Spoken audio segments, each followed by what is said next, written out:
There are more than 1 billion people around the world who don't have access to a bank account, but could through mobile phones if the right system existed. But for the richest man in the world to come here and hide behind the poorest people in the world and say that's who you're really trying to help. You're trying to help those for whom the dollar is not a good currency. Drug dealers, terrorists, tax evaders.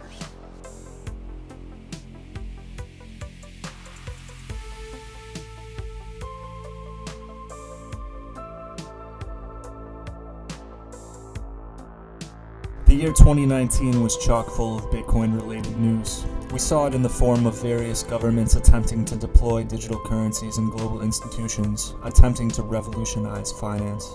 Some failed and some succeeded, but in the end, they all influenced the way the world looks at Bitcoin. China and Facebook are two major entities that are currently attempting to branch into the blockchain space, and they're being met with very similar issues. The public has been less than receptive, handling over even more data to these incredibly powerful institutions, and for good reason. In this day and age, essentially every major tech company in the world is now in the business of accumulating data.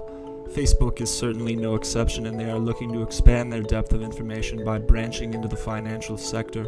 Although what Mark Zuckerberg asserts about Libra may be true, there is no doubt that the prospect of aggregating even more data was considered when they were first designing the project. Unfortunately for Facebook, the public has not forgotten their past exploitations of personal data and genuinely cares about the protection of their privacy. We gained access to personal data mined from nearly 87 million Facebook users. Facebook does nothing to police this. So for them to say this is their policy and really feel upset is highly duplicitous in my mind. Privacy on social media has been a topical issue for quite a while now, and one thing that I often hear during the debate is, "I have nothing to hide, therefore I don't care if Facebook violates my privacy." For some, this is merely a chance to seamlessly work the pristine nature of their character into conversation without seeming conceited. However, many others genuinely believe that they have nothing to hide, and it is acceptable for Facebook to do whatever they wish with the data provided when users create an account. What is often not considered when arriving at this conclusion is the effect your data may have when conglomerated with the data of millions of other users. Your personal information begins to paint a picture consisting of many details such as your age, race, socioeconomic status, and even political affiliations. The picture is of immense value to large companies and political campaigns. They are able to carry out more strategic marketing strategies, which ultimately give them more ability to influence public opinion as a whole. This is already a drastically increasing problem, as Facebook CEO Mark Zuckerberg found out when he was accused of selling information to UK-based political consulting firm Cambridge Analytica. According to the New York Times, the firm mined information about what individuals liked and what their friend networks looked like in order to create personality schematics, allegedly for the purpose of influencing voter decisions in the 2016 presidential election. Facebook data was the foundational set of the company. Now for a second, imagine that Facebook had access to the financial records of every one of their users. This would substantially increase the amount of influence and power they have and make them an incredibly appealing marketing tool.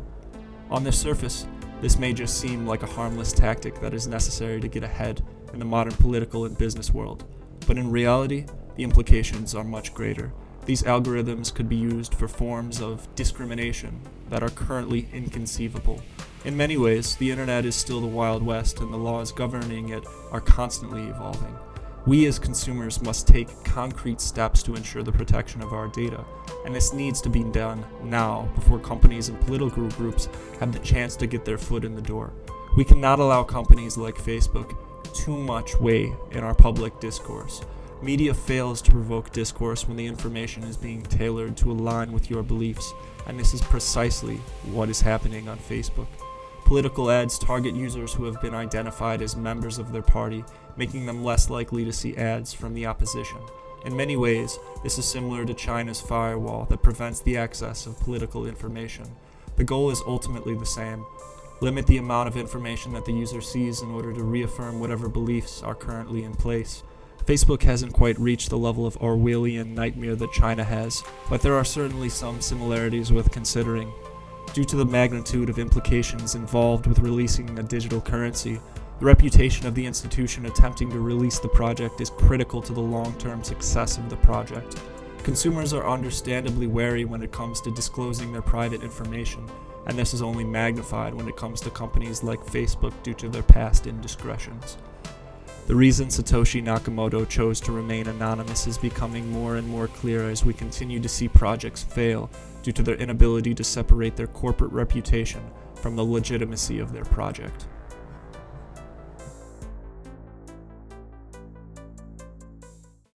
If you enjoyed this video, please like and subscribe. That is all.